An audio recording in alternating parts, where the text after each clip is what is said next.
Well, I am Dr. Sarthak. I'm a student of Dr. David Rajan. I'm very thankful, sir, invited me to such a prestigious event with so many gurus. You know, Santosh and Karthik, I don't know, they have some personal problem. They always put me in problem. Like when I was a student, they used to always put me in the tough case with sir, so I have to answer a lot of things to sir. And now today, badminton. And I see so many badminton gurus sitting here, talented players, so it's again a tough situation for me. So are you all ready for the new game, the drop shots? Sure? Okay, fine. So now tell me, how many of you lie? You know, what you say that in Tamil? பொய் சொல்வீங்க எத்தனை பேர் பொய் சொல்வீங்க Raise your hands. Oh my, slowly so many hands. Okay. Majority of the crowd Great, says great. How many of you lie always? எப்பயுமே தொடர்ந்து போய் பேசிட்டு இருக்குது யாரு? எப்பவாவது போய் பேசுறது வேற, எப்பயுமே தொடர்ந்து போய் பேசுறது யாரு? இதுக்கு கை தூக்குங்க பார்க்கலாம். There is so few people, huh? You people are like me then. They're very genuine. They're very genuine. That depends on the situation. To my wife, always yes. Yeah. That even I do. So you can see this is my wife's choice. Can't help it. Huh? So now, how many of you lie occasionally? எப்பவாவது லைட்டா போய் சொல்றது யார் யாரு? Okay, எல்லாருமே. that's quite a good Almost number. everyone. Now, who is your favorite badminton player? We always ask, who is your favorite cricket player? Sachin, Dravid, Ganguly. So, who is your favorite badminton player? That's boy. Okay, male. Male. Okay. No, Indian. I am a pure Indian. Shrikant. Okay, Kerala people. Anybody for Diju or Juj? Gopinansi. Okay. Fine. Nobody is from the, okay. And how many of you love female badminton players? Who's your favorite? No, love. Not love. Who's your favorite female badminton player? Okay. Who's your favorite female badminton player? உங்களுக்கு பிடிச்ச female யாரு? Okay, that's quite a mixed reaction. This helps me to ease my tension also in front of you. So let's start. So when Karthik asked me to speak about drop shots, the first thing came to me was this drop shot, the masked man. And then when I was a student with David sir, I won the badminton championship Ortho 1. So I went on thinking, moving around, ice packs everywhere. So what am I going to speak about drop shots with? I heard so many coaches and everybody coming over here. So now see this video. So do you saw there is a compilement of two shots? What are the two shots? One was drop and the other was net shot. So for some people, net shots, these are also a very lethal weapon for the badminton players, which can easily help you to break a game. And if some players are really good in badminton, the net shots can also be very challenging for you. Because it took me some time being a badminton player also to be good in this. So what are drop shots? So drop shots are basically played from the rear court, in which you hit the shuttle slowly so that it lands in the opponent's forecourt, or it's simply known as drops. A good quality badminton drop will have the shuttlecock passing just slightly above the net. Oh, is that shuttlecock spelling correct or wrong? How many of you think the shuttlecock spelling is correct and how many think wrong? Correct, yeah. Because when I wrote initially, I wrote cork, C-O-R-K. When I saw it is actually cock. Okay. As a beginner, don't worry too much about doing the perfect drop shot. So it's basically for the teachers, my badminton teachers who are over here. This is basically for them. So as we all know, there are two types of drop shots. There's one is the slow drop shot and another is the fast drop shots. So a good slow drop shot should land before the service line, and a fast drop should land after the service line. So what is an objective of a drop shot? Is just get your opponent out of position. A good drop shot would easily disrupt your opposition footwork. It varied the pace of the game. It hit the drop when your opponent expects a clear or a smash and expect your opponent to return a weak shot, so that you are prepared to hit the game or win the shot service properly. So the ideal landing position of a fast drop shot, as you can see in the L, which has been marked in yellow line, is that's the ideal positioning. Whereas the ideal positioning for a slow drop shot is basically marked with a red line. So it's mostly like that. Oh, I'm coming that back, sorry. So what is the risk in drop shots? The risk is the shuttle might end up just getting caught by the net and your opponent is very ready, so you might lose a point. Or shuttle might pass high over to the above the net, so you might get a smash, or you might again get a very good net shot by your opponent. So it is all about practice, practice, practice. So it's all depends upon how good practice you do for your drop shots. So as by Arvind Bhatt, who said that everybody can hit a smash, but few can hit a drop, because to hit a good drop, you will need to take the shuttle high and cut it. But it also involves a lot of skill to produce a drop shot that comes before the service and does not go too high on the net. So how are the drop shots used in badminton?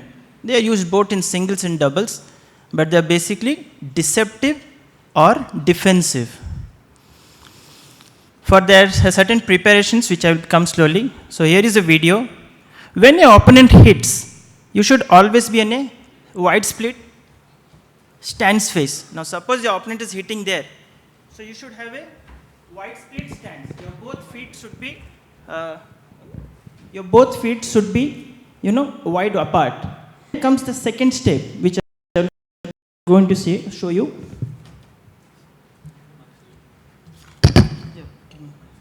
Please.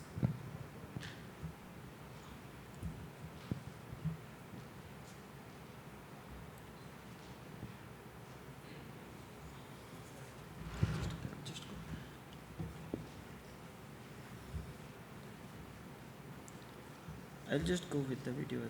This will take a lot of time. No, it's okay. I'll go with the video. So then the second thing is, you should be ready with your opponent forearm up and your racket going down. Third is, take a stance behind, putting all your pressure on the rear footstep with the racket down. Try to reach the cork when it is in front of you, and with the net, the highest point of the racket handle. And that you remember, the point at when you go behind, all your force will come on your rear footsteps. Your racket, the line should be completely parallel to the net, and it should line straight with your spine. And then comes the motion, in which the elbow is basically unlocked. Wrist might go in some lock, but it is mostly the swinging action which goes in the pronation of the forearm, which has been very precisely discussed. And the swing, when it comes back, when you get the racket back, if you are doing a proper drop shot, like a straight drop shot, it should come along with the direction of the cork, which is different when you are trying to do a cross or something like the deceptive shot. So now, what are the injuries which can really happen? So as we all know, this is the wrist joint, this is the elbow joint, this is the shoulder joint, we have the ankle, and we have the pelvis back.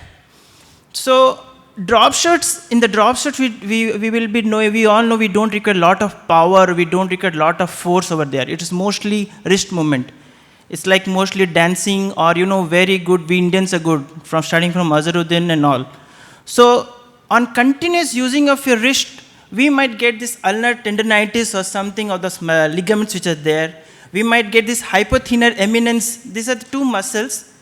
This side is thinner, this is hypothenar. So there might be hypothenar wasting of some time. We might, on repeated use of badminton racket, which is very common among tennis players also, we get trigger fingers. When it comes down to your wrist, as I said, when it comes down to your elbow, there might be sometimes all this tennis elbow type. And then when it comes to shoulder joint, we have the shoulder, but that is on the rotator cuff tears. Similarly for your ankle, I will request all of you to move your ankle up and down. So when you move your ankle up, that is dorsiflexion, and when you move your ankle down, that is plantar flexion.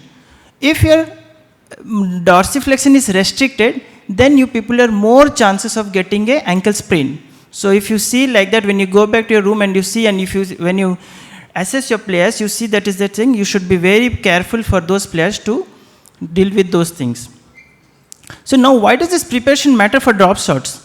Because when your drop shots are not good, your opponent can wait for it at the net.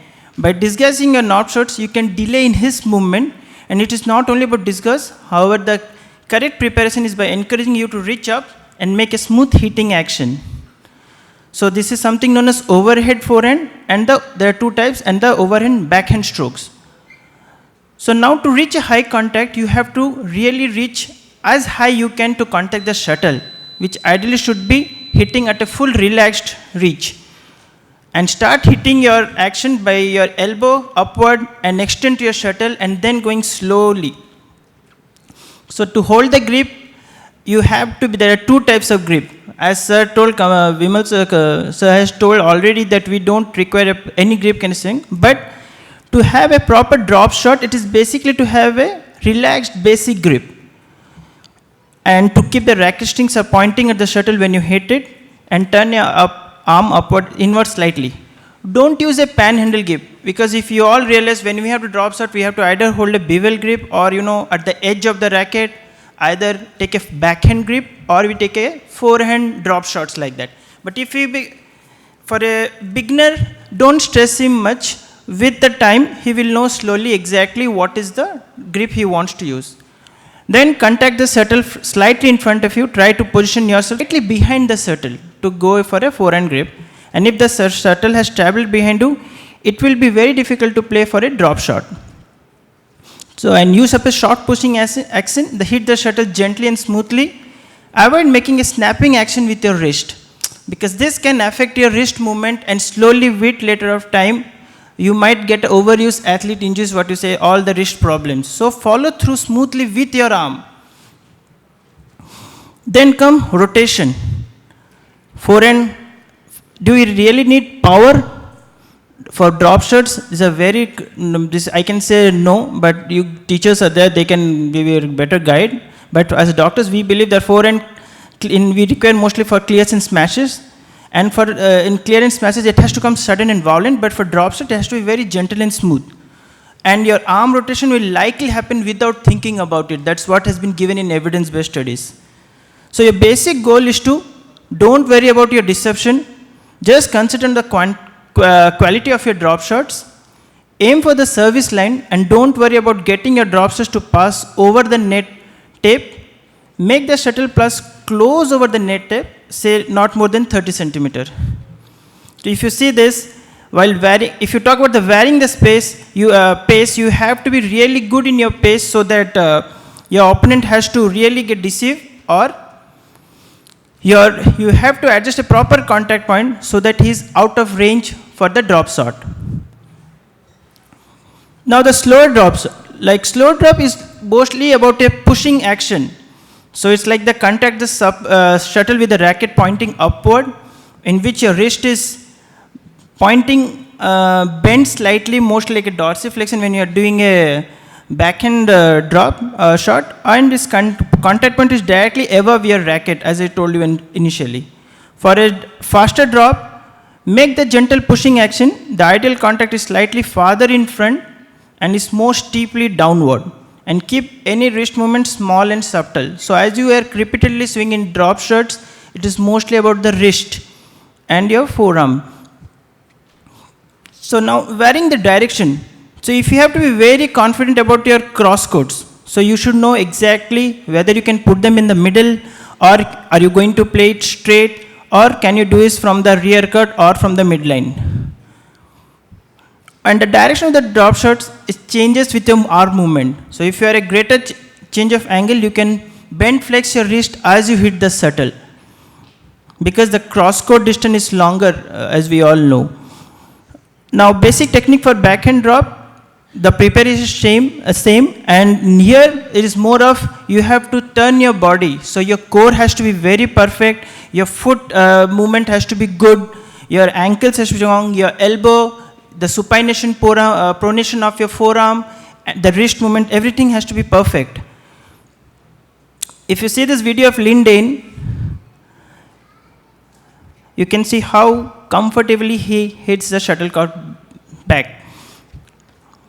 So grip, in case of a backhand forearm, you have to use a relaxed bevel grip. The bevel grip is good for all shuttlers, and when the shuttle travels slightly behind you, you will need to shift towards a panhandle grip instead. And the hitting action is again, bring the elbow upward and forward. The pulling action comes mainly from the forearm.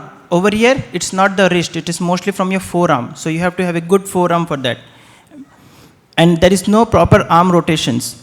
So the contact point for the backhand drop is lower than for the forearms and is slightly out to the side. Once you hit the backhand drop, you have to be very fast in coming back to your recovery, your position. Because if you don't come to your normal position, you might get a proper net shot or you can get a drop shot, as we all know. So variation of the speed and angle, try hitting a slower and fast drop shot.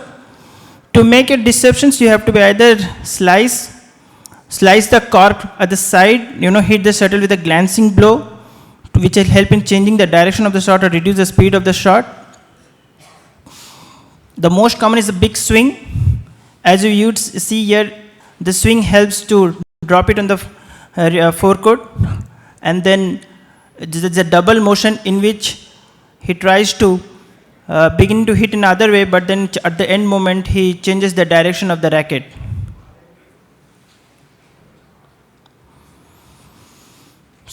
So you try to make your shots look the same. By delaying your shots, purpose is to prevent from anticipating your shots and change of racket movement before hitting the shuttle. One of the most important is to fooling your opponent by doing false actions. That is why I ask you how much of you really lie.